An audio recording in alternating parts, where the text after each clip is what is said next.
about the Oxford movement. First of all, the picture of the Oxford movement. I will show one video about the Oxford movement.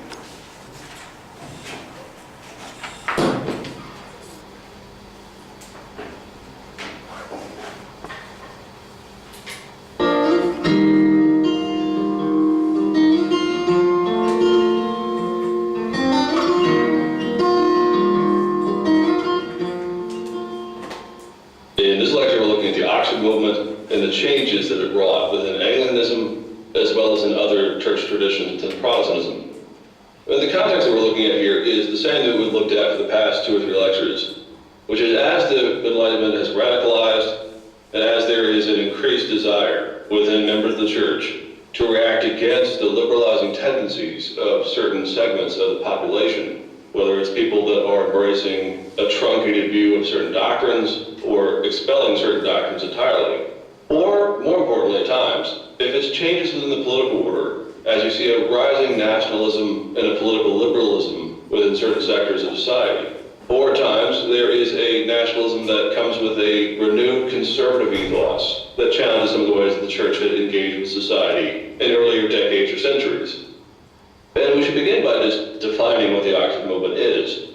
For some of us, the Oxford movement is at least well known in general, at least by name. For some of us, maybe those of us who are Anglican, there's an ongoing debate about the rightness or wrongness about some of the conclusions of the Oxford movement. Still for others, the Oxford movement is coming out of left field. Maybe you've never heard of it, maybe it's something that's new, maybe you're wondering what all the fuss is about.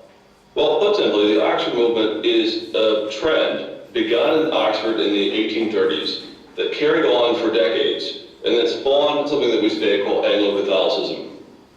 The most famous person within the Oxford movement, of course, is John Henry Newman, but there are others like John Keble, etc. And the Oxford movement is a set of beliefs and a set of instincts, you might say, to try to recover the Catholic, medieval, and patristic heritage within the Anglican Church.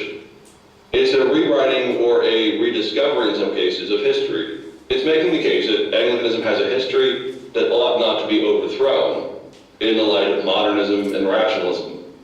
But we need to go ahead and start with one caveat, one myth right here.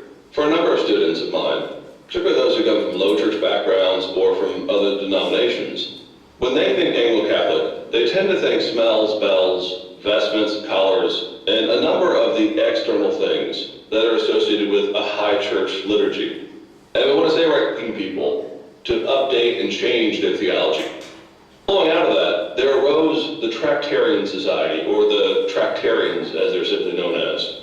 And these are a number of other Oxford people who actually buy into what Keble says, John Henry Newman, etc. And they begin to publish a series of these short books or tracts on all manner of different ideas, doctrines, and historical principles about the origins of the Anglican Church. And the tracts are important because they're not simply a rediscovery of the history of the Anglican Church. Rather, they are a new interpretive grid as to how to understand Anglicanism, the Henrician and Elizabethan age. And they make a case that what is going on in that century is not a Protestant church that is emerging from a complex situation created by Henry VIII's break with the Pope. Rather, they argue that the Anglican Church from the very beginning on this. And I don't mean that judgmentally, I just mean historically it's just simply not the case. They are rewriting history when it comes to the 16th century. The Book of Common Prayer was never seen as a Catholic document. Catholics actually rioted in England over the Book of Common Prayer, even the very first one. Cranmer's intentions, we now know, repeatedly, were to Protestantize the church. He was doing so in the teeth of opposition, which is why there were piecemeal steps. But it was not. The Oxford movement is started in 19th century. It's at the center of the University of Oxford. At the time, Roman Catholic was practiced in the Church of the England, with opposition to the Protestant tendency of the Church.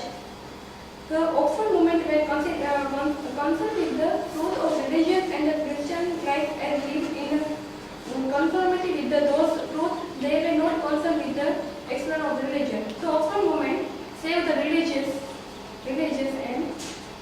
First of all, human life and her philosophy, the great dictates of their religion, incarnation, atonement, baptism, and holy communion. First of all,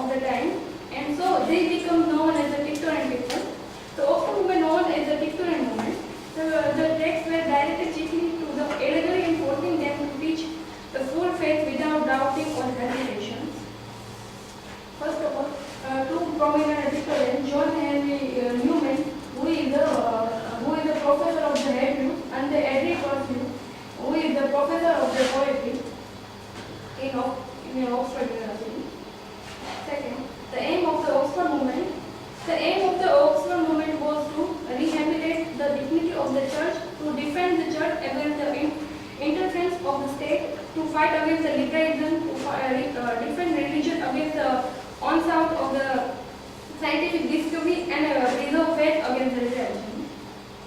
First of all, origin. A dictator movement was a pursued attack by the reforming Whig administration on the structure and reuse of the Ireland and Irish Church of Templarities to build. The Victorian people also against the theological liberalization. The interest in Christian origin was some of the reconsider the relationship of the Church of England with the Roman Catholic Church.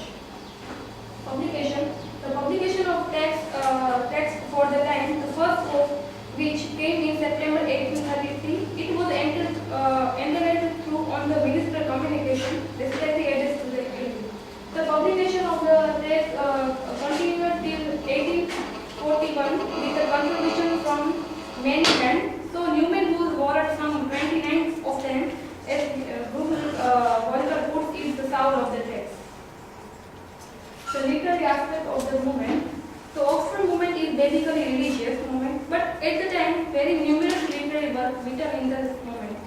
Some of the writers like Hooker, Taylor, Gilstone was written on the religious theme. The Oxford movement certainly belonged to the history of the English religion more differently than to the history of English literature, but it has a great influence outside its own different member on the literary desk of its age.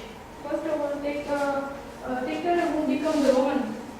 John Henry Newman was a famous prophet of the Lutheranism and who became famous Oxford priest of the Roman Catholic Church in England after writing his final text.